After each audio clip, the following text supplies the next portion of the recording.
आला फाल्गुन महिना, आला होळीचा ग सण. झाला रंगांचा आठव, आनंदून गेलं मन. होळी सजवा सजवा, सडा सारवणदारी.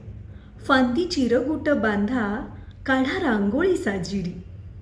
होळी पेटली पेटली, तिला दाखवा निवध. घडा वाईटाचा भरे, झाला होलिकेचा वध. तिला निवधतो काय, गोड पुरणाची पोळी. एक भाजला नारळ, ओंबी गव्हाळी गव्हाळी. आता जळेल गारवा, ऊन डोक्यावर येई.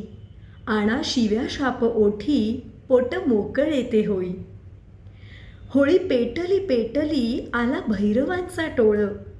तमोगुण सारे जाळा, होळी दुर्गुणांचा काळ. नमस्कार मंडळी, तुम्हाला सगळ्यांना होळी, रंगपंचमी आणि धुळवडीच्या खूप खूप मनापासून शुभेच्छा. आपण या चॅनलवर नेहमी आरोग्य आणि या संदर्भातच माहिती ऐकत असतो, म्हणून आज मला जरा या वेगळ्या प्रकारे तुम्हाला शुभेच्छा द्याव्याशा वाटल्या. मला ही कविता सोशल मीडियावर वाचायला मिळाली. ती खूप छान आहे. त्याच्याखाली लेखकांचं नाव नेमकं लिहिलेलं नव्हतं, तर तुम्हाला कोणाला ह्याच्याबद्दल माहिती असेल तर नक्की कमेंटमध्ये सांगा. मला खरंच त्यांना थँक्स द्यायचे, तितकं छान सोप्पं वर्णन केल्याबद्दल होळीचं. आणि एन्जॉय.